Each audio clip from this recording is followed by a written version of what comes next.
Dear teachers, classmates, friends, hello everyone. I come from Beijing Jiaotong University, China. Next, I will make a presentation. The title is Scheduling a Virtual Capital Tree Plankton for Metro Network, a passenger demand-oriented approach. The following is an outline of my presentation. Metro systems are of crucial importance for the efficiency and mobility of public transportation systems. The urban rail transit investment is increasing year by year in China. The number of passengers traveling with metro system is more than 10 million per day in large cities. So the rail managers often take measures to restrict passengers' flow at the entrance to reduce the station congestion. In order to reduce the congestion of metro networks and improve the convenience of traveling passengers, the concept of virtual coupling VC has been promoted throughout the world. For example, LSE, Shift2Rail all have put VC as one of the key technologies in the next 10 years. Therefore, the motivation of this study can be summarized the following two aspects. The first one is the dynamic of daily traveling passenger demand. In metro system, there is an obvious phenomenon that in peak hours, the passenger demands are high. It can be more effective to take into account the dynamic passenger demand in making the train operational plan. The other is the consideration of virtual coupling for metro train operations. VC can safely reduce the separation between consecutive trains. This will in turn enhance capacity on the railway network to meet growing demand. As shown in figure, VC enables the rapid coupling of multiple trains in a single rail plankton. Thus, different composition of train planktons give the flexibility to modify the maximum number of passengers a service can cater for. We next review the relevant literature and notice that there is no direct research on the train scheduling problem considering time-variant passenger demand with VC technologies for urban metro networks. Therefore, we focus on designing a sophisticated passenger demand-oriented train plankton schedule, which need to determine the coupling decisions, arrival departure times, and orders of train planktons, simultaneous with limited rolling stock resources. Moreover, we noted that a lot of parameters, for example, running time between any two stations, are also different for a single train and a coupled plankton, which further enhance the difficulties of this problem. Our study considers a public metro network with multiple interconnected lines. Both ends of each line connecting a depot into park trains. The network is composed by a set of block sections according to the signal and interlocking which are used to ensure the separation between trains over the same infrastructure throughout. Thus, a train plankton movement can be translated in the sequence of operations on the successive block sections of each route. The idea is motivated by drop-shop scheduling model. In our problem, the routes are composed of these interconnected lines, where each route is divided by a pair of depots at both ends of the route. Each route involves a set of connected sections. In addition, we consider a set of train services in the metro network, and each train service corresponds to a route that uses a set of connected sections from a depot to the other depot. As shown in Figure B, according to different combination of block sections, there is a total of 10 possible routes in the metro network. We picked only 5 routes here in down direction for brevity. We consider schedule a set of trains in which several single trains can couple to a plankton to operate service, and a plankton with multiple trains can depart to smaller trains in depot. Due to the less limitation of platforms, we only consider that 2 trains can be coupled into a plankton. Passengers flow over time at a station where they arrive, wait, board, and alight. In our study, each passenger is associated with a path, which is represented to platforms both located on the road in metro network. Each ST can load up 400 passengers, and the CP can load up 800 passengers, as shown in Figure A and B respectively.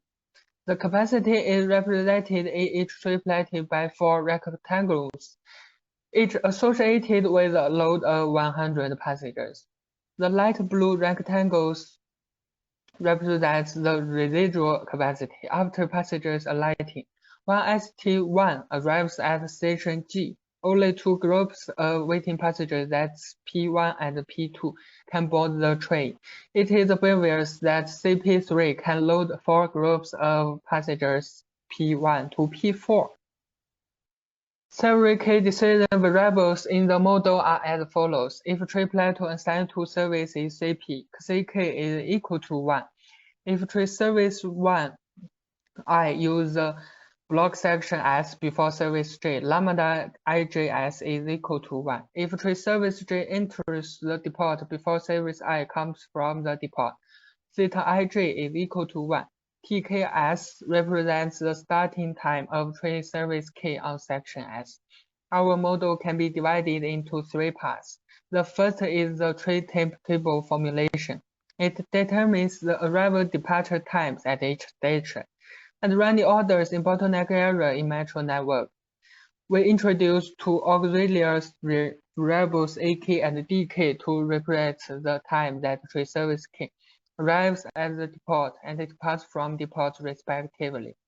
Equation 1 represents the arrival time at the depot is the sum of the starting time on the last arrival section, dwelling time at the destination station, and the running time from destination to the depot.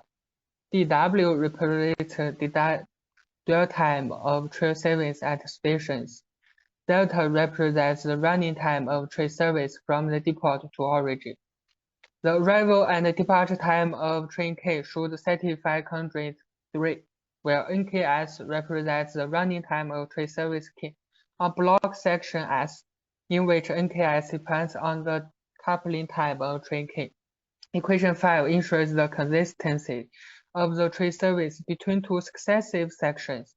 In our formulation of train moments, Constraint 6 ensure that one section or more conflict sections in bottleneck areas cannot be used by 2 train services at the same time shown in the figure. The second is the rolling stock calculation formulation in our model. If a train service plans to depart from the depot, then there must be sufficient trains inside the depot to cover for the next trip plateau. Otherwise, the service needs to be cancelled. Here, the rolling stock calculation plan is characterized by a new binary variable theta to indicate the relationship between the time of train service I arrives at the depot and the time of another train service J departs from the same depot.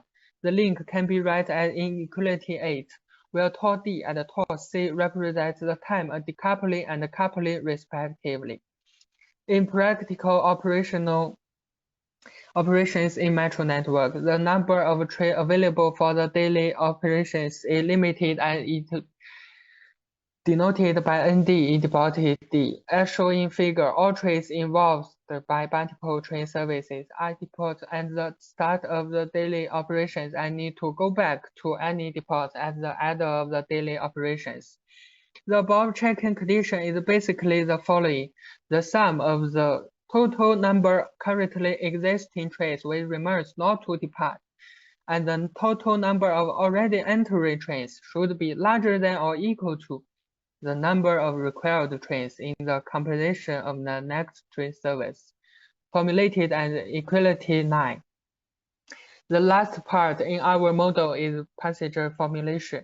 The passenger who waiting at platform U and would like to alight at platform V waiting for train service K consists of the passenger PWK subtract 1 UV waiting for the previous train service, which could not board, and the passenger arriving after previous service K subtract 1 has left, namely the alpha passenger arriving at platform U in the time interval TK subtract 1 plus DW and TK plus DW.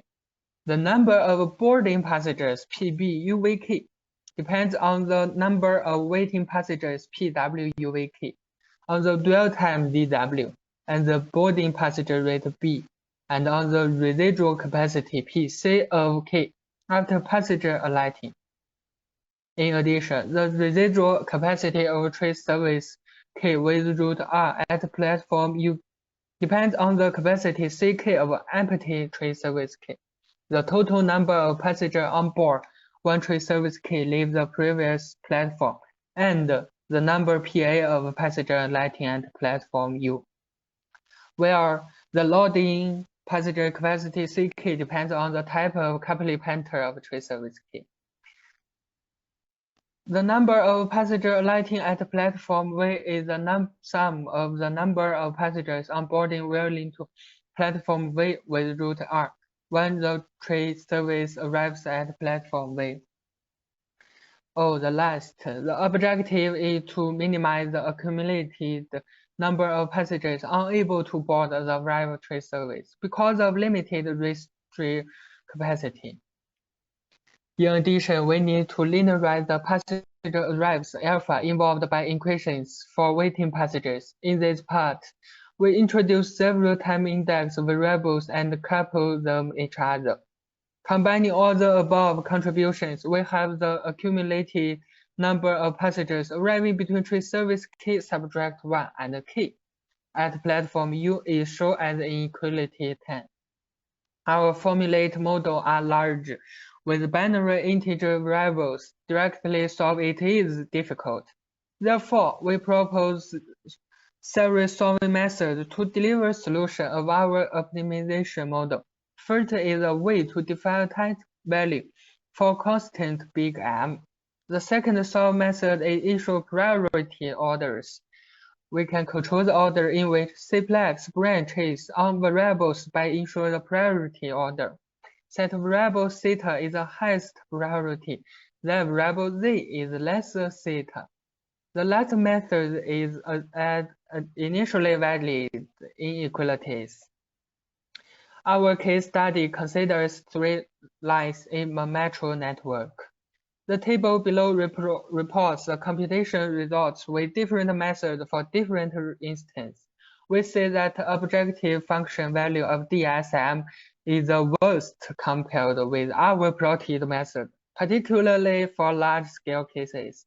And other 3 methods all performed better than DSM with shorter computation in time. In addition, we see that VIE and IPO performs better for relatively small-scale and large-scale cases, respectively. The 2 tables below report the computational results with normal and saturated passenger volumes, respectively. Both of tables indicate the CP is a better choice of rail management as the platforms can carry more passengers waiting at stations. We can reach the following conclusions from these 2 tables. The consider of VC plateau can evidently reduce the station congestion in the daily operation, while the improvement percentage depends on the volume of passenger demand. In addition, solving the proposed model to the exact optimal solution is very challenging, especially for large instances. Even though most of our constructed instances are solved to a relatively satisfying result. In summary, this study focused on the schedule of virtual coupled train platforms, and experimental studies are implemented to verify the effectiveness of our promoted approaches. Our proposed schedule of virtual coupled train platforms could reduce the train congestion obviously. That's all. Thanks for listening.